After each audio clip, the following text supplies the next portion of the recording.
So, good day everybody. I hope all of you are doing fine. So, this video now is chapter 1, part 2 of the Introduction to Science, Technology, and Society. So, for this video, we will be focusing on cybercrimes and the importance of having cybersecurity. Also, we will be focusing for this video, we will study the concept of transhumanism and its effect on our society. And also, we will study the effects of science, technology, and society in terms of protecting our environment. So let's start now with cybercrimes. And one common crime, cybercrime, that I'm sure many of you can relate to this is the so-called identity theft. So what do we mean by identity theft? Now, identity theft refers to the illegal possession of another person's private account. Why? What's the purpose? The purpose is for fraudulent means, to do fraudulent acts. So that's identity theft. Identity theft also is the stealing of personal information and credentials to commit fraud. No? So, nanakawin ang inyong personal information para makagawa ng kalokohan sa kapwa mo. So, that's identity theft. Identity theft is stealing personal information and credentials in order to commit fraud. So, nanakawin ang inyong personal information and credentials para makagawa siya ng kalokohan sa inyo. Alright? So, identity theft can be explained as an activity that occurs when a criminal steals your personal information and uses it, gagamitin niya yan, to impersonate you. Para saan? Ano ang reason niya? In order to steal your money. Nanakawin ang inyong pera, or to steal your personal data and other personal assets. So this is a concern. Okay, so concern ito sa lipunan. This is a great concern in our society. So much of our effort to develop ways of fighting identity theft focuses on increasing security. So we really need some sort of cyber security for critical databases, especially in government and the corporate sector. So with this, we can see now the need to increase our cyber security. All right? So what is cybersecurity or database security? So these are mechanisms that protect the database, our information, against intentional or accidental threats. So this will include security in terms of hardware, software, people, and data. Alright? And there is a growing importance of increasing our security because of the increasing amount of corporate data, personal information that is now being stored in our computers. So that's what database security or cyber security means. So these are mechanisms that protect our database against intentional or accidental threats. Alright, so what is a threat anyway?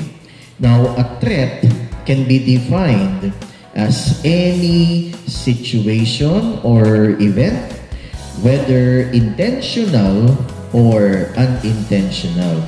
And these situations or events may adversely affect your system, your computer, and consequently, this will affect the institution or organization. So because of these threats, so what are the different outcomes to avoid? So we have the following: threats that will result to what? Theft and fraud.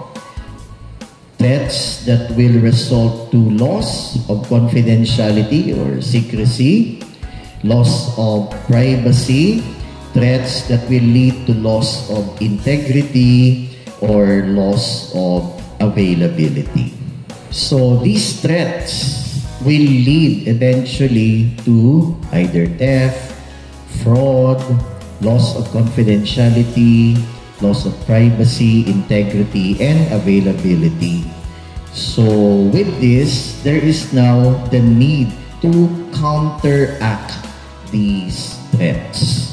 So we need some sort of countermeasures, right? And computer-based countermeasures includes the following.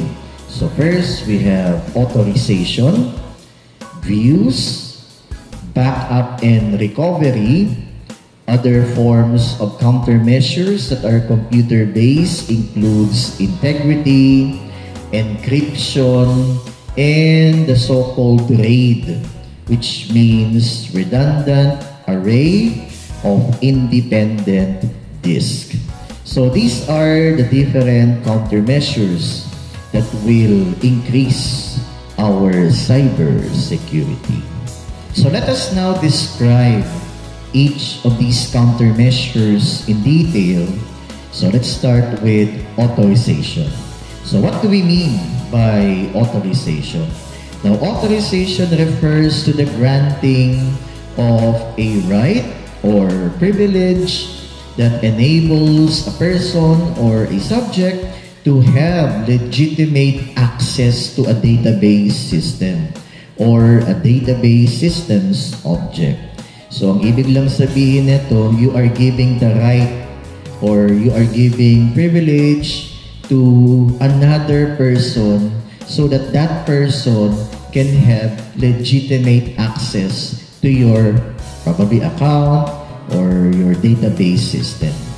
So, you are assigning someone, you are granting a person the right or the privilege. Probably, that person is a trusted friend or talagang matalik yung kaibigan or mapagkakatiwalaan yung person na yon.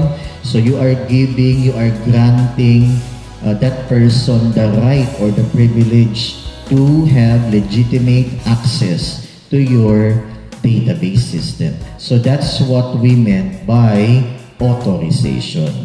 Alright, what about authentication? Now, authentication refers to the mechanism that determines whether a user is who or she claims to be.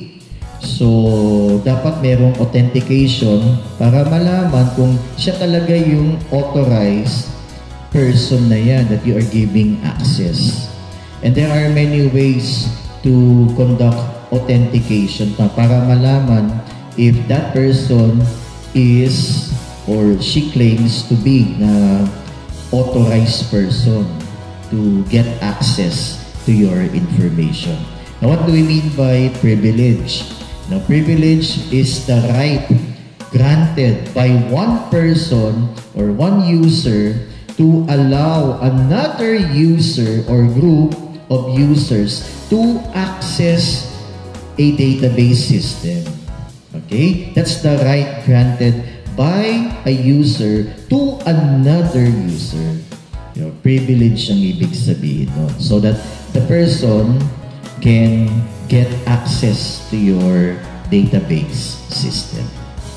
Okay, so next, let's talk about views. So, views refers to a virtual table. So there's a virtual table that does not necessarily exist in the database but can be produced upon request by a particular user at the time of request. Alright? So this is a virtual table. It does not exist in the database but it can be produced upon request. Alright, what about backup and recovery? So this means that this is a process of periodically taking a copy of the database and log file onto offline storage media. So meaning after you have probably modified, or let's say you have done something to your file, then you have to save your file in your internal storage. So in order to increase database security, you have to save that file in some other storage systems or storage media other than your internal drive. Probably you can save a copy of your document or your file to an external disk or external drive, or you can store it in compact disc, no, sa mga CDs, or you can store that file into a USB, or you can even store your files in a cloud storage, meaning that you must have a backup file. It is important that you must have a backup file so that in case that the threat has corrupted your file in your internal drive, then you can recover that file in some other offline storage media like a compact disc, a USB, or an external drive, or even cloud storage. So the general rule is that every time you save a document or every time you save a file, always have copies that is outside of your internal drive. So you can save it in an external drive, external disk, a compact disk, USB, or in a cloud storage. So that's very important. You must have a backup and recovery. Alright, and that will increase cyber security. Alright, then we have integrity. What do you mean by integrity? Integrity refers to preventing data from becoming invalid and hence giving misleading or incorrect results. Right, then we have encryption. What do we mean by encryption? Encryption refers to converting your data into a code, right? Encoding the data using a special algorithm, and that will render your data unreadable by any program. And in order for you to read your program, you need a decryption key. So this is a very good way of increasing your cyber security. So converting your data into a code. Ayan, ginawa ito during World War II. The United States are sending encrypted messages para hindi ma-intercept ng mga Japanese soldiers. So we can do the same thing. We can convert our data into a code using a special algorithm para hindi mapasa yung data natin. Hindi siya madaling manakaw or madaling ma-access, because in order for you to enable to read the data, you need some sort of a decryption key. Alright, so that's what we meant by encryption. Alright, also we have RAID or RAID. So what do you mean by this? This is a set of array of physical disk that appears to the database user as if they form one large physical storage. So, ibig lang sabihin nito, sa isang computer, probably you must have several physical disks. Let's say you have 3 or 4 disk drives. And lahat ng data, information are in those drives. So let's say one drive was corrupted or magiging corrupted siya, then the other drives will have the same copy. So that will also increase our database or cyber security. Alright, so I guess those are the different countermeasures so that we can increase our database security or cyber security. Alright, so I guess we can now proceed with the concept of transhumanism. Now, what is transhumanism? Now, transhumanism is a growing social movement. And the concept of transhumanism advocates the ethical use of technologies in order to enhance human capabilities. Wow! Alright? Ethical use of technologies in order to enhance or to improve human capabilities. This means making the human stronger, faster, more intelligent using technologies. Alright? So transhumanism again is using technology to eliminate aging, improving the human condition, eliminating aging, and enhance human intellect, human physical and psychological capabilities.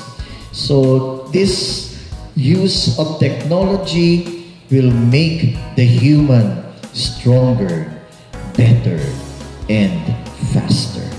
So to continue with the concept of transhumanism, transhumanism can also be an intellectual and cultural movement. And this movement affirms the possibility and desirability of transcending the limitations of the human body using technologies. So can you believe that? So we have the capability of transcending our limitations. So ang dami nating mga limitations. So using technologies, we can improve our human body. We can make the human body stronger, better, and faster, more intelligent, more beautiful using technology. So that is transhumanism.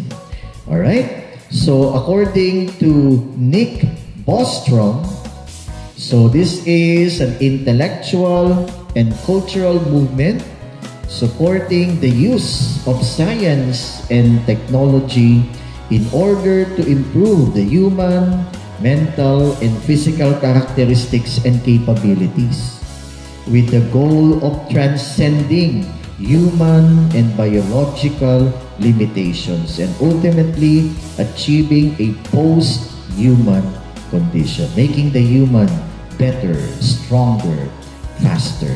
And examples of this will include the following: bionic implants. Alright? What are bionic implants?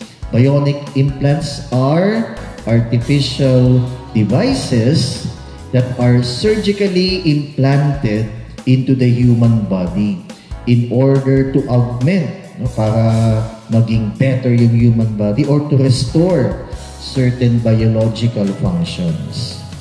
Alright? So, bionic implants.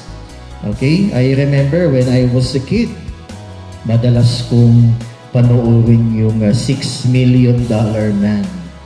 Alright? And in that movie, the $6 Million Man, you have the astronaut, a test pilot by the name of Steve Austin. So, itong si Steve Austin, he was testing a plane, a lifting body aircraft. Then, nagkaroon ng aksidente. And the accident resulted in the loss of his 2 legs, an arm, and his eye. So, ang ginawa, the US government rebuilt him. And according to the intro, they have the technology. They have the ability to make the world's first bionic man.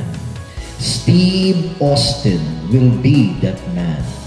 Better than he was before. Better, stronger, faster. That is transhumanism, transcending the limitations of the human body. Alright? Now, why? Why do we need such human enhancement? Alright? So, one reason is curing disabilities. No, like for example, na amputate yung paa, no, because probably of diabetes. So those amputated body parts can be replaced with artificial body parts like that in the bionic man. All right, health, we can make use of nanotechnology in order to repair damaged cells and tissues. All right. Longevity, we can make use of technology in order to increase our lifespan. Napahaba yung buhay natin.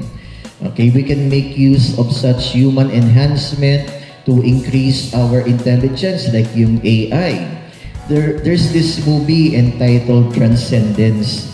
No, in that movie, si Johnny Depp, so mamamatay siya. He was diagnosed with an incurable disease. So may taning yung buhay niya. So what he did is he transferred all of his consciousness into a supercomputer, an AI. Nung namatay siya, all of his consciousness is inside that AI supercomputer. Alright, so ganun. Galing, no? And human enhancement for emotional control and aesthetic expression. So we can make use of this para mapaganda naman yung ating mga sarili. No? Like yung pagpaparetoke ng ilong or yung pagpaparetoke ng baba, something like that. So for aesthetic expression.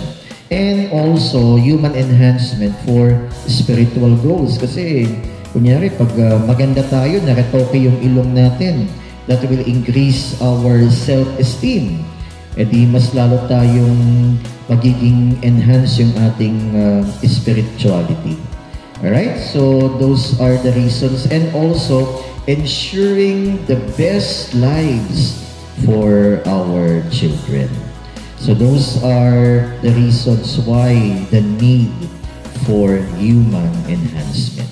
So, those are the reasons for human enhancement. No? Like curing disabilities, no? Or fixing disabilities. Right? To improve or to enhance human capabilities.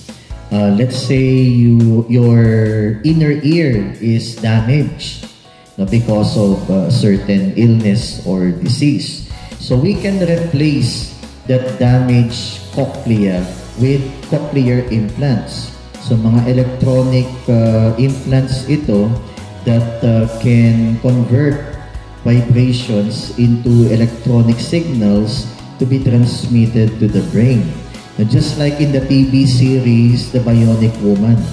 So, si Jamie Summers, just like Steve Austin, sa kwento ko kanina, also met an accident, nag-skydiving siya, pero hindi bumukas yung kanyang parachute, so bumagsak siya. So, Jamie Summers lost her 2 legs, an arm, and nasira yung tenga niya. So, the cochlea of Jamie Summers was replaced with an electronic or cochlear implant. Alright, prosthetics, yan yung mga artificial legs, artificial arms, eye and brain chips, ito yung mga electronic or bionic eyes. Gene therapy, so replacing undesirable genes with desirable ones. No, we have now the ability to replace undesirable genes. So, kunyari, you have a gene for diabetes. You have a gene for high blood pressure. We can remove those undesirable genes and replace them with the desirable ones. So, that's gene therapy. Di ba ang galing, no? And cosmetic procedures, yung mga pag-retoke ng ilong, ng mukha, plastic surgery. Ayan, so that is included under transhumanism. And extending our lives, pampahaba ng buhay, from treatments for aging-related diseases to anti-aging drugs and therapies. So, enhancing the human body can extend our lives. So, here is an example of a bionic eye, yung parang kay Steve Austin. Okay? Also known as a bioelectronic eye. So, this is an electronic device that replaces the functionality or part or whole of the eye. So, dito, yung electronic device na to na nilalagay sa socket ng mata natin can convert light into electrical signals, and these signals are then transmitted to our brain. Okay? Like Steve Austin. Diba? Si Steve Austin, he lost his eye. And the eye was replaced with an electronic one, itong bionic eye ni Steve Austin. No? And this eye can function as a telescope. Meron siyang telescopic vision. Kaya pag tumitingin si Steve Austin, he can observe images at a distance, just like a telescope. Alright, so that was the bionic eye of Steve Austin. Now, this is not a product of science fiction. There are electronic implants that can already replace the human eye. Alright? Or ito yung mga prosthetics, bionic implants. Like in the case of Jamie Summers. No? So again, she lost her 2 legs. So her legs was replaced with bionic parts. Yung arm niya was also replaced with a bionic arm. And nasira yung tenga niya eh. So yung cochlea niya was replaced with an electronic implant, a bionic ear. So pwede siya makarinig kahit malalayo. Alright, so that is the bionic woman. Alright, so this is transhumanism, making our body stronger, better, faster.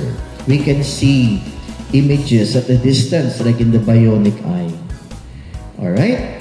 And transhumanists, they are fascinated by the idea of the cyborg. Actually, si Steve Austin and Jamie Summers, they can be considered as a cyborg. A cyborg is a creature that is part human and part machine. Ayan, part human and part machine. Like in the case of RoboCop. Diba, yung RoboCop, that's part man and part machine. And look at Steve Austin. He is also part man and part machine. So, pwede niyang ibato itong malaking bato sa malayo. Alright?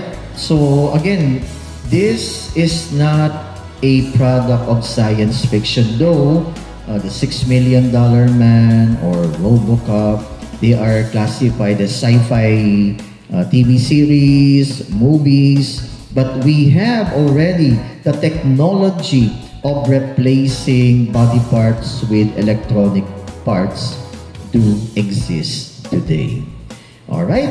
Okay, so these electronic parts, like in the $6 Million Man, will make the human body stronger, faster. Alright? Okay, so there. And this is the concept of the cyborg, like in the movie Terminator.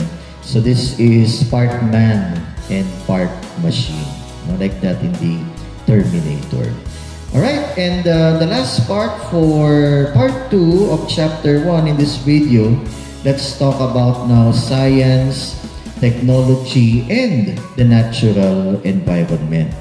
Alright? So, there has been an increasing concern about the impact that science and technology has on the environment. And alam na natin to guys, na because of technological advancements, nakaka-apekto ito sa ating kalikasan.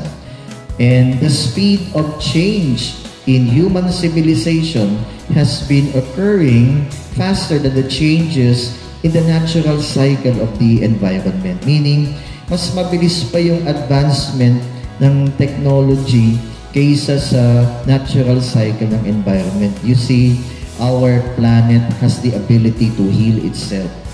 Alright? Let's say polluted yung air. So, give it time, our planet can filter out yung pollutants na yan. Kaya lang, the Earth needs time to do that. Kaya lang, mas mabilis yung advancement ng technology, mas mabilis pa yung pagsira natin sa environment than the speed of the Earth healing itself. And that is a great concern, all right? Because of our advancement in science and technology. There are two factors that have led to an increase in pollution and depletion of our natural resources. Di ba? Pinupollute na natin yung hangin. Pinupollute natin yung ating karagatan. And we are depleting our natural resources. Inuubos na natin yung supply natin ng langis, crudo. So, there are two major factors, no, that have led to this increase in pollution and the depletion of our natural resources. So, number one, accelerated technological and scientific change. So, masyado nang mabilis ang pag-advance ng ating technology and the rapid population growth. Dumadami tayo. So, pag dumadami tayo, then mas dumadami yung needs natin. So, the more or the higher the population growth, that means the greater the needs. And pag greater yung needs natin, the more we need to speed up technological change. Alright? Yan. So, this is obvious. Like, for example, in power generation. So, talagang we thirst for power and energy. So, anong ginagawa natin? We mine coal. Here in the Philippines, most of our power plants are coal-driven. And we know, pag nagsunog tayo ng coal, ano yung result niyan? The result would be the emission of smoke. And smoke can increase carbon dioxide levels that may result in an uncontrolled greenhouse effect. So, iinit yung mundo natin, and that's what we call global warming. And most of the carbon monoxide emissions ay galing dito sa mga automobile emissions. So, yan ang carbon monoxide mostly sa mga automobiles. And these are the primary types of air pollutants, like organic compounds, oxides of carbon, nitrogen and sulfur, lead and other metals, and particulate matter. So, mostly yan sa mga sasakyan.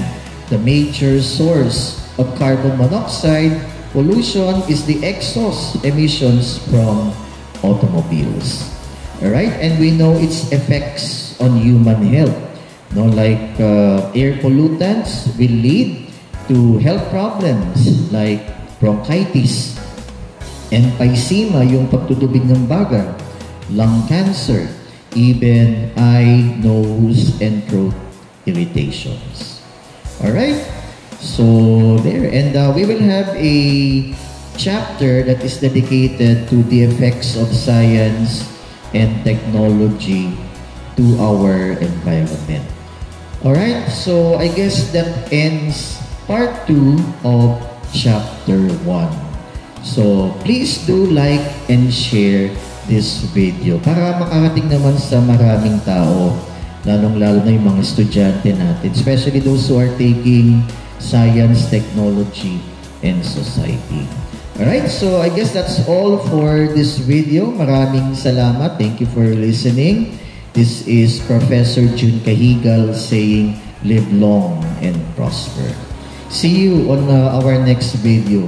Antabayanan ninyo, Chapter 2, the historical background of STS. So long for now.